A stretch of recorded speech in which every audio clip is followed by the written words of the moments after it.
झोका घे भरारी या पहिल्या मराठी शैक्षणिक ॲपमध्ये मी मिसेस त्रिवेदी आपले स्वागत करते। माय डियर स्टूडेंट्स, आज हम बात करने जा रहे हैं हमदर्द की। हमदर्द माने हमदर्द माने जो हमारा दर्द समझे उसे हमदर्द कहते हैं। लेकिन अगर ये हमदर्द हमारा दर्द बढ़ा दे तो उसे क्या कहते हैं? चलो देखते हैं। मजेदार पाठ है, आपको बड़ा मजा आएगा।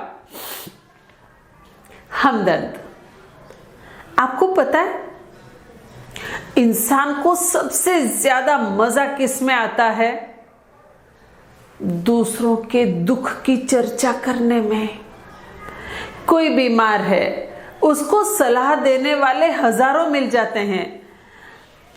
आजकल तो आपका व्हाट्सएप भरा पड़ा है कोरोना से कैसे लड़े इसके लिए। हर कोई तीसरा व्यक्ति डॉक्टर बना हुआ है। सबको मजा आता है।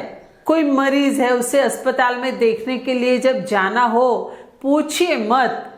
अब पहले ही वो बेचारा मरीज परेशान है, दुखी है, ऊपर से मिजाज पुरसी करने के लिए जो आते हैं, पूछताछ करने के लिए, वो गुड फेथ में आते हैं कि हम जाकर मिल के आते हैं बेचारा कैसा है, और खुद को तसल्ली देते हैं हम स्वस्थ हैं। आज इस पाठ को लेखक ने जरा मजेदार तरीके से बताया है। चलो फिर शुरू हो जाते हैं। लेखक कहते हैं कि भाई मैं साइकिल से जा रहा था। अरे नहीं, गाना नहीं गा रहे थे वो साइकिल से जा रहे थे। उधर से एक कार आ रही थी। कार वाले को साइकिल पसंद नहीं आई, लिहाजा एक्सीडेंट हो गया। लेखक कार पे सवार थे। आंख खुली तो देखा किसी अस्पताल में है।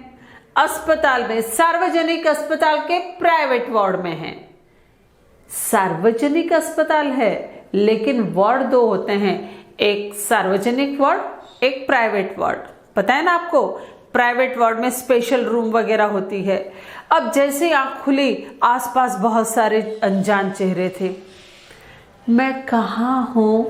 मुझे तो 1950-60 की कोई फिल्म याद आ गई कि अभी अपनी याददाश्त खो बैठा है। लेकिन लेखक ने कहा मैं कहाँ हूं? सब ने कहा आप प्राइवेट वार्ड में हो, आपकी टांग का फ्रैक्चर हुआ है, ये देखो टांग लटक रही है। वाकई में मेरी एक टांग सही सलामत थी, दूसरी लटक रही थी ट्रैक्शन के सहारे, रेत की थैली के सहारे।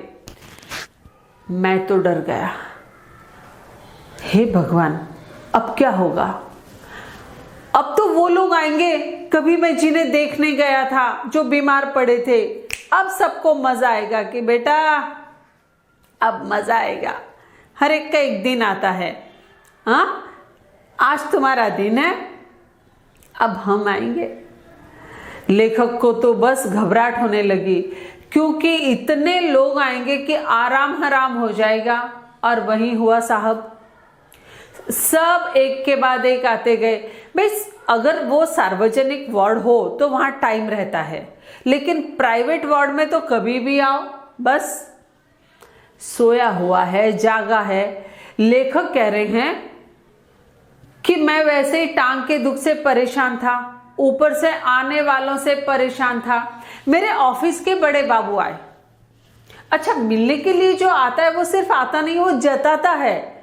लेखक सोए हुए थे। अब सोए हुए को क्या देख कर जाना, पता चलना चाहिए ना मैं आया हूं। लेखक को आवाज दी, न हिले न डुले, मजा नहीं आया। आइडिया, लेखक की टूटी टांग को यूं दबाया, लेखक चीख पड़े। आंखें खोली तो बड़े बाबू ने कहा अब दर्द कैसा है? अब आप मुझे बताओ, ये कोई तरीका हुआ भला? लेकिन लोग ऐसे ही होते हैं। हमारे मोहल्ले में एक सोनाबाई है, हर मोहल्ले में होती है। या तो सोनाबाई होते हैं या सोहन बाबू होते हैं, कोई ना कोई ऐसा बंदा होता ही है परोपकारी, जो हर एक के दुख दर्द में सबसे पहले जाता है।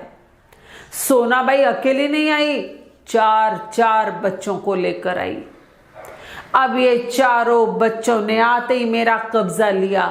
एक तो बस पलंग पे चढ़ गया, दूसरा वो रेत की थैली के साथ बॉक्सिंग करने लगा, तीसरे ने तो बस कुर्सी पर अपना अड्डा जमा लिया, नाच रहा है, और लड़की दवाई की शीशी सर पे रख के कथकली डांस कर रही है। देखते देखते वो दवाई की शीशी नीचे गिर गई, फूट गई। सोनाबाई ने कहा, ओहो बधाई हो बधाई हो, दवा की शीशी फूटना शुभ होता है। बस अब आपकी बीमारी चली गई। और फिर मुझे कुछ पल के लिए ऐसे देखा जैसे वो होता है ना, बच्चों इधर आओ, वो देखो बंदर, अजायब घर में बताते हैं, वैसे मुझे पता, ये देखो चाचा जी। बड़ी मुश्किल से विदा हुई, और सिर्फ विदा नहीं हुई बच्चों, धमकी देके गई, फिर आऊंगी। मेरा तो दिल धड़कने लगा कि ये फिर आएगी अपने चारों बच्चों को लेके। आपको क्या बताऊं, मैं अपने कमरे में आराम कर रहा था, इतने में एक टैक्सी आके दरवाजे पे रुकी। मेरा नीचे कमरा था, फटाक से टैक्सी का दरवाजा खुला, तीर की तरह एक व्यक्ति भागता हुआ आया और सीधा मेरे सीने पे सिर रखकर जोर जोर से रोने लगा। हाय रे कार वाले, तेरा सत्यानाश हो, अरे देखो क्या हो गया। इतने जोर जोर से रोने लगा कि सब सकपका गए। मेरी पत्नी तो इतनी इंप्रेस हुई कि तुरंत जाकर टैक्सी वाले का बिल चुका कर आ गई। रोते रोते उस व्यक्ति ने मेरे सीने से सिर उठाया, मेरे चेहरे की तरफ देखा और बोला, अरे आप कौन? गुप्ता जी का कमरा किधर है? मैं तो किसी गलत कमरे में आ गया। ये लो भाई साहब, जान न पहचान, यूं ही रो रहा था ये। तू मुझे जानता भी नहीं है और बस रोने लग गया। दिखावा, सिर्फ औपचारिकता, केवल नाटक। थोड़ी देर के बाद पड़ोस के कमरे से रोने की आवाज आ रही थी। भाई साहब वहां घुस गए। मैंने गुस्से से पत्नी को देखा कि वाह रे वाह, टैक्सी के पैसे भी दे दिए।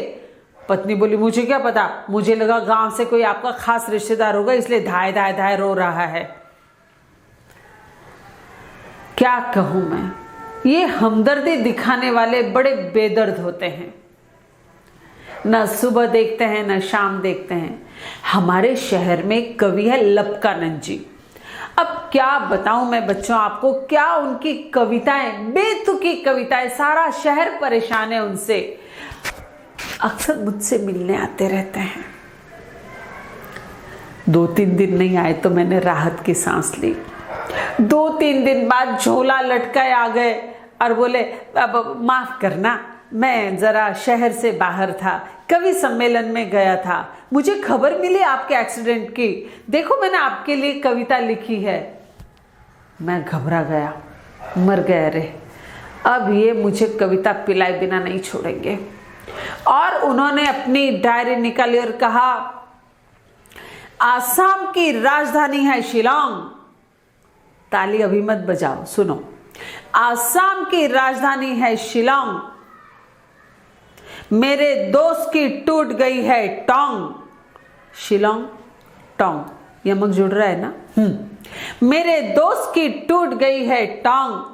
ए मोटर वाले, तेरी ही साइड थी रॉन्ग। तालियां। अब ऐसी बेतुकी कविताएं सुना सुना के उन्होंने मुझे और परेशान किया। बड़ी मुश्किल से विदा हुए, कहकर गए, फिर आऊंगा। हे भगवान, मुझे बचा ले इन हमदर्दी दिखाने वालों से।